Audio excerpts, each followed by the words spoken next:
जय हिंद दोस्तों। क्राइम की सच्ची कहानियों में आपका बहुत बहुत स्वागत है। मैं आपका दोस्त के एक नई कहानी के साथ फिर से हाजिर हूँ। मैं आशा करता हूँ कि आप अपने परिवार में बिल्कुल स्वस्थ और सेफ होंगे। कहानियों की सीरीज में एक नई कहानी हर रोज मैंने आपको सुनाने का वादा किया है। इस ओर में अग्रसर हूँ। लेकिन सबसे पहले कहानी मैं सुनाऊं आपसे, एक बात मैं आपके सामने रखना चाहता हूं कि क्या आपको ऐसा नहीं लगता कि देश के आज़ाद होने के बाद और उसके बाद जो पिछले 20-30 सालों में जितनी उन्नति हमने की है, क्या जितनी उन्नति हमने की है उतनी ग्रोथ ही क्राइम्स में हुई है या नहीं हुई? मैं उस अपराध की बात करना चाह रहा हूं जिसमें पूरे देश में हर जन में, हर इंसान में गुस्सा फूटा।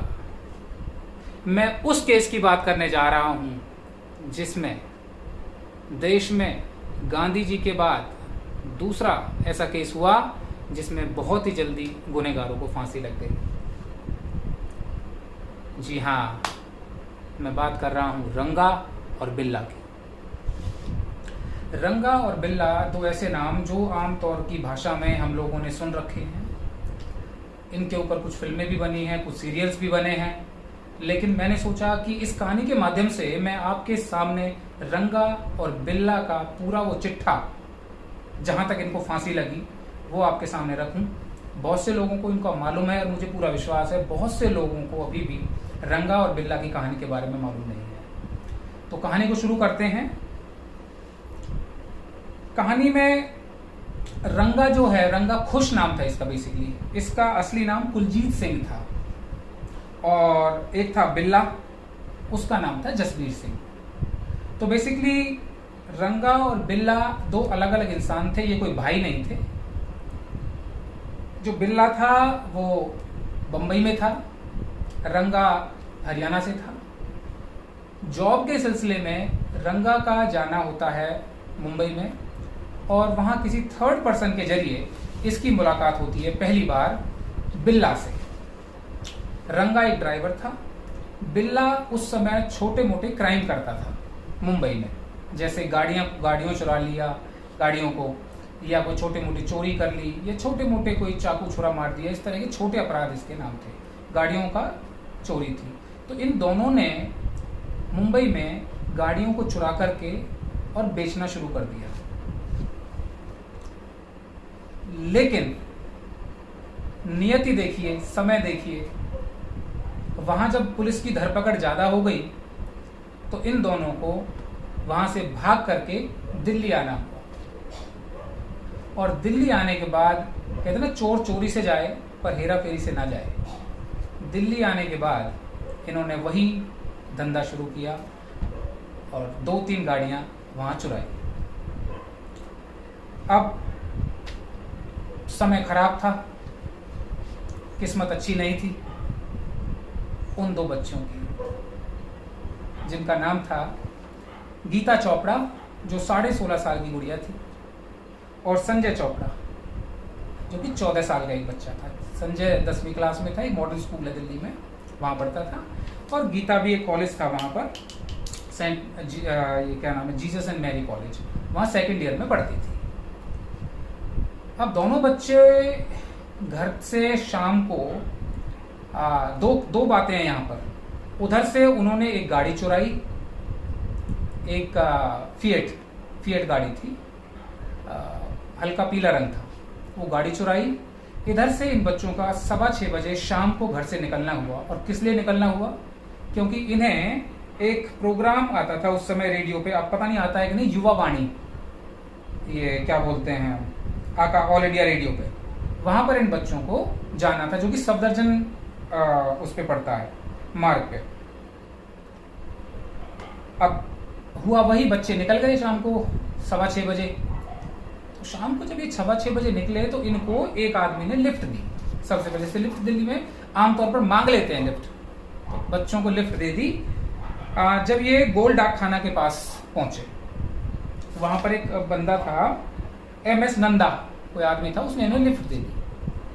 उसके बाद जब उसने उन्हें एक पॉइंट पे छोड़ दिया तो वहां हल्की हल्की बारिश हो रही थी, तो वहां पर उन्होंने लिफ्ट के लिए सबसे पहले हाथ दिया। उसी गाड़ी को जो फिएट का, जिसका मैंने पहले जिक्र किया, मस्टर्ड कलर की गाड़ी थी। अब गाड़ी में ये दोनों बहन भाई बैठ गए, लिफ्ट ले ली। उस गाड़ी को रंगा और बिल्ला चला रहे थे। रंगा ड्राइव भी कर रहा था, बिल्ला उसके साथ बैठा हुआ था। अब जब ये बैठ गए तो इन्होंने कहा कि भाई हमें वहां छोड़ दीजिए आप। अब गाड़ी चलने लगी। अब जब गाड़ी चलने लगी तो उस लड़की ने वो रास्ता देखा हुआ था, तो ये दूसरा रास्ता उन दोनों चोरों ने, उचक्कों ने, अपराधियों ने पकड़ लिया। अब जब लड़की ने ये देखा तो वो समझ गई, बच्चे पढ़े लिखे थे, तो उसने शोर मचाना शुरू कर दिया। अब शोर मचाना शुरू कर दिया तो वहां पर एक आदमी था, लगभग 6:30 बजे की बात है, भगवान दास। भगवान दास ने अपना स्कूटर रोका और उन्होंने रोकने की भी कोशिश की। देखिए इसमें कितने पड़ाव आएंगे इस कहानी में। रोकने की कोशिश की क्योंकि उसने देख लिया था वो लड़की ड्राइवर के बालों को खींच रही थी, तो इतने में पता लग जाता है आमतौर पर हम जब इधर उधर से जा रहे होते हैं गाड़ी के आसपास कि क्या कुछ घटना घट रही है। लेकिन उसने देखा कि वो गाड़ी वहां से तेज रफ्तार से, एक वेलिंगटन हॉस्पिटल है दिल्ली में, वहां की तरफ निकल गई। उसके बाद आगे जाके एक और बंदा था, बाबूलाल नाम का। उस बंदे का देखिए उसने तो कमाल ही कर दिया, उसने अपनी साइकिल फेंकी और ड्राइवर का जो हाथ होता है, मतलब उसकी खिड़की का, वहां तक अपना कोशिश किया। उस बेचारे, ऐसा नागरिक ऐसे भी है हमारे देश में, पहुंचाने की कोशिश की, लेकिन उससे नहीं पकड़ी गई, गाड़ी तेज रफ्तार में थी। तो उसकी सूझबूझ देखिए आप, उसने कॉल किया पुलिस को उसी समय गाड़ी का नंबर देख करके। उसने गाड़ी का नंबर बताया HRK 8930। अब देखिए कमाल की, 100 नंबर के जो ऑपरेटर ने फोन उठाया, पता नहीं क्या ऐसी गड़बड़ हो गई, उसको वो H की जगह MRK 8930 सुनाई दे दिया। अब जब पुलिस को वो सूचना मिली MRK, तो उन्होंने अपने कंट्रोल रूम से सबको वही गाड़ी का M बता दिया H की जगह। अब पुलिस उस M को ढूंढे। अगर उस समय अकस्मात, यही मैं कह रहा था ना, इसमें बहुत सारे ऐसे मिलेंगे कहानी में हमें ऐसे वाव फैक्टर्स, कि अगर उसी समय अगर ये पता लग जाता कि वो H की गाड़ी है तो शायद आगे जाके किसी न किसी बत्ती पर उसे रोक लिया जाता। अब पुलिस M गाड़ी को ढूंढ रही है, H गाड़ी वहां से निकल गई। उसने ये भी बता दिया था पुलिस को कि वो लड़की हेल्प मांग रही है। लेकिन देखिए आगे जब वो गाड़ी काफी निकल गई तो वहां पर एक बंदा था, वो ड्यूटी से आ रहा था, इंद्रजीत नाम का, अपने स्कूटर से। उसने भी वो गाड़ी देख ली, खड़क सिंह मार्ग है दिल्ली में, वहां पर उसने पीछा भी किया, काफी तेज पीछा किया, लेकिन गाड़ी का जो ड्राइवर था रंगा बहुत तेज था, रेड लाइट से फंदा करके गाड़ी को पार ले गया। बच्चे अभी भी उसके अंदर है। उसने सही नंबर लेके पुलिस को दे दिया। अब यहां पर देखिए पता नहीं क्या ऐसी घटना घटी कि वो पुलिस उस एरिया के अंडर नहीं आती थी। अगर उसको वो केस लेना था तो उसे मेरठ हाई कोर्ट से परमिशन लेनी थी, इसलिए उन्होंने भी कोई एक्शन नहीं लिया। आखिरकार वो बच्चे हाथापाई कर रहे हैं अंदर। वो लड़की ने बहुत बहादुरी का काम किया उस समय, उनके हथियार छीनने की कोशिश की। उनके पास वो होती है कृपाण, 3 फुट लंबी तलवार वो थी, एक छोटा चाकू था। तो हाथापाई चल रही है। आखिरकार उन्होंने, रिज रोड है दिल्ली में, पालम एयरपोर्ट के पास, सन 78 में तो बहुत जंगल था उस समय दिल्ली में, सुनसान इलाका है, आज भी सुनसान है पर इतना नहीं, अब तो लोगों का आने जाना हो गया है वहां पर। तो वहां पर इन्होंने क्या किया, गाड़ी को रोक दिया। गाड़ी को रोकने के बाद इन्होंने कहा उस लड़की से कि तुम हाथ करो, किसी और गाड़ी को रुकवा लो और हम उस गाड़ी में बैठ करके चले जाएंगे और तुम यहां छोड़ देंगे। तो उस लड़की से उसने कहा तुम यहाँ गाड़ी में बैठो, हाथ करो। वो गाड़ी उन्होंने रोक दी वहां ले जाके सुनसान में, और उस लड़के को लेकर के बोला कि तुम वहां जाके खड़े हो जाओ ताकि वहां से हम आपको दीदी को ला रहे हैं, मतलब बच्चों को बहकाने की कोशिश की। अब उस संजय को वहां आगे खड़ा कर दिया। अब आप विडंबना देखिए, 2 छोटे छोटे बच्चे, सबसे पहले रंगा जाता है वो तलवार लेकर के, और वहां पर वो लड़का खड़ा है संजय पर एक तलवार का वार करता है, और एक तलवार का वार करने के बाद उसका दिल थोड़ा कमजोर था तो उस पर दूसरा हाथ उठा ही नहीं, और दूसरा हाथ नहीं उठा तो वो वापस आने लगा। जब वो वापस आने लगा तो उसने देखा इतनी देर में, जब तक उसने उसको मारा है, पकड़ा है, उधर बिल्ला ने उस लड़की के साथ जबरदस्ती रेप किया। और जब रंगा उस बिल्ला के पास गाड़ी में पहुंचा तो बिल्ला ने उससे पूछा क्या वो मर गया है? तो रंगा ने कहा नहीं, मैंने एक से ज्यादा मेरे पे नहीं हुआ। तो वो फिर खुद उसके हाथ से तलवार लेकर के वहां गया और लड़के के ऊपर एक के बाद एक कई बार किए और उसे वहीं मार दिया। इसी बीच जब वो उसे मार रहा था उधर रंगा ने उस लड़की के साथ रेप किया। आखिरकार इतनी घिनौनी हरकत करने के बाद इन दोनों ने, अब उस लड़की ने कपड़े पहनाए और उससे बोला तेरा भाई वहां पर है, तुम वहां छोड़ के आते हैं तुम्हें। वो लड़की बेचारी परेशान, लड़की धीरे धीरे अपने भाई के पास आगे गई। जब तक वो वहां पहुंचती बिल्ला ने पीछे से लड़की पर कई वार किए, उसे भी वहीं मार दिया और मार करके दोनों बच्चों को वहीं ये झाड़ियों में डाल दिया। लेकिन हुआ इतनी देर में ये था कि जब ये हाथापाई कर रहे थे गाड़ी के अंदर, तो गुड़िया ने, लड़की ने तलवार को छीन करके वापस वार कर दिया था एक बार, और जो कि इनमें से एक के सिर पे लगा था, यहां पर ज्यादा गहरा कट हो गया था, घर ब्लड आने लग गया। अब दोनों बच्चों को वहां छोड़ करके ये पहुंचे वेलिंगटन हॉस्पिटल।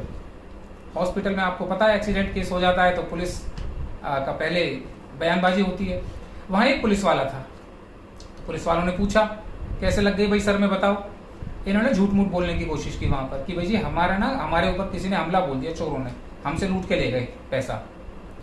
अब पुलिस वाले ने कहा ठीक है मुझे वो जगह दिखा के लाओ, लेकिन ये इतने चालाक शातिर, ये उस जगह पर ले गए और उस जगह पर ले गए तो वहां कुछ नहीं मिला। तो पुलिस को थोड़ा शक हुआ, तो पुलिस ने कहा तुम्हें कल दोबारा स्टेशन आकर के अपने बयान दोबारा देना है, और 1:30 बजे के आसपास इन्हें छोड़ दिया रात को। ये तो एक कहानी इधर हो गई कि इन्होंने क्या क्या किया। अब उधर की तरफ देखिए, 9 बजे तक इनको पहुंचना था घर पे। अब घर पे नहीं पहुंचे तो घर पे थोड़ा सा डाउट हुआ कि बच्चे अब तक पहुंचे क्यों नहीं। इधर उधर कॉलेज भी की, पूछा भी, वहां जाके भी देखा, टाइमिंग भी देखी, सब कुछ देखा, लेकिन बच्चों का कुछ अता पता नहीं। और आखिरकार जब ज्यादा टेंशन बढ़ गई तो फादर ने मिसिंग कंप्लेंट लिखवा दी दोनों बच्चों की मिसिंग कंप्लेंट लिखवा दी। मिसिंग कंप्लेंट लिखवा दी तो उसके बाद कोई सुनवाई नहीं ज्यादा, वही पुलिस का अपना धीरे धीरे काम। लेकिन फादर परेशान, थोड़ा रेप्यूटेड बंदा था एयरफोर्स का, उन्होंने फिर आखिरकार मीडिया का सहारा लिया। वो कब लिया? जब जैसे क्राइम हुआ था 26 तारीख को, 26 अगस्त को, तो 28 तारीख को उन्हीं झाड़ियों में एक लोकल आदमी को, जो वहां चरवाहा था कोई शायद, उसको उनकी बॉडी, कपड़े दिखे पहले तो वो जाके नजदीक देखा तो वहां डेड बॉडी पड़ी हुई थी। जब उसने वो डेड बॉडीज देखी तो उस हंगामा मचा, वो फटाफट से पुलिस स्टेशन गया, वहां पर बताया जाकर के भी 2 बॉडियां वहां पड़ी हुई हैं। अब पुलिस ने उन बॉडियों को लिया, मिसिंग कंप्लेंट पहले से थी, ये कनेक्ट हो गया केस, फादर को बुलाया गया। आखिरकार फादर ने शिनाख्त कर लिया कि भाई हाँ ये मेरे ही दोनों बच्चे हैं। अब धीरे धीरे जनता में बात फैल गई, जनता में गुस्सा आ गया।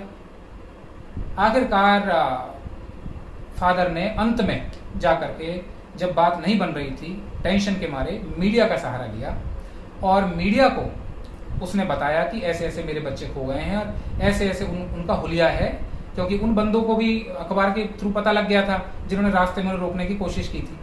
आखिरकार उन तक भी बात पहुंची, उन्होंने उनका हुलिया बताया और उनका स्केच तैयार कर दिया। तो उसके बाद धीरे धीरे पुलिस उनको ढूंढने में लग गई।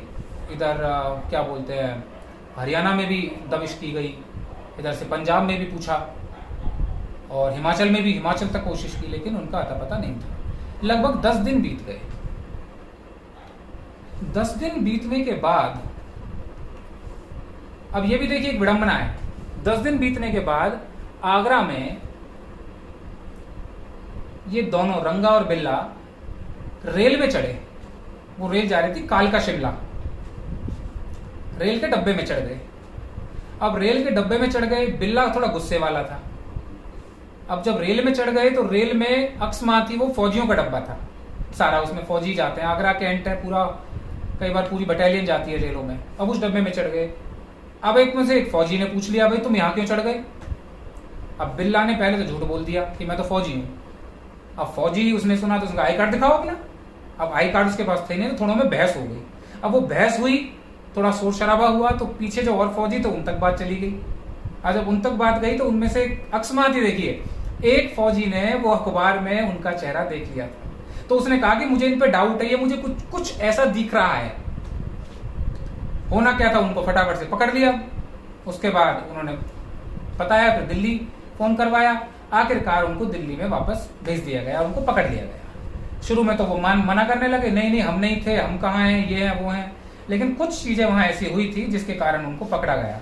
इन्वेस्टिगेशन जब हुई, जब जांचें हुई, तो उसमें पाया था कि गाड़ी के अंदर जो ब्लड था, सर का ब्लड भी था उसका, उस गाड़ी के अंदर, क्योंकि गाड़ी तो वहीं रह गई थी, वो भी उससे मैच हुआ था। गाड़ी के अंदर और ब्लड के धब्बे थे और मिट्टी थी और सीटें फटी हुई थी। और यहां तक कि उस डॉक्टर ने जिस दिन इसके सर का जो इलाज किया था, जब इसके सर में चोट आई थी, उसने भी बोला था कि यहाँ उस दिन ये आया था। वो तो झूठ बोलते रहे, हम यहाँ थे ही नहीं, हम इधर थे, क्या बोलते हैं, बम्बई। तो आखिरकार जांच हुई और जांच में इन लोगों को पकड़ा गया। और उसके बाद फिर लोअर कोर्ट में, आप जानते हैं, फिर हमारा ढांचा न्यायपालिका का, पहले लोअर कोर्ट में, फिर हाई कोर्ट में, फिर एपेक्स कोर्ट जिसे बोलते हैं, सुप्रीम कोर्ट, वहां, और फिर राष्ट्रपति। इनके साथ भी ऐसे हुआ, ये दलीलें देते गए, कोर्ट केस आगे बढ़ते गए। जनता का गुस्सा ज्यादा, पूरे देश में हल्ला मच गया, जनता का गुस्सा बहुत ज्यादा। आखिरकार सुप्रीम कोर्ट ने इन्हें फांसी की सजा दे दी। सजा तो फांसी की छोटी कोर्ट ने भी दे दी थी, लेकिन वो बरकरार होती गई। इन्होंने मर्सी पिटीशन लगा दी, राष्ट्रपति जी के पास चला गया वो। राष्ट्रपति जी ने भी क्लियर मना कर दिया कि कोई इनको माफी नहीं दी जाएगी। और मैंने बताया आपको पहले, ये पहला या दूसरा ऐसा केस था जिसमें बहुत जल्दी किसी व्यक्ति को फांसी लगाई गई। तो आखिरकार इनको फांसी की सजा 4 साल बाद इनको फांसी की सजा हो गई।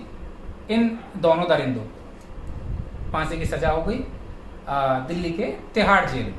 फांसी का भी ये बोलते हैं कि जिस दिन फांसी हो रही थी, फांसी से एक दिन पहले कुछ जर्नलिस्ट ने इजाजत मांगी थी, पत्रकार जो होते हैं, कि हमें इनका इंटरव्यू लेना है कि इनके दिमाग में आखिर चलता क्या है, इस तरह के घिनौने अपराध ये कर देते हैं।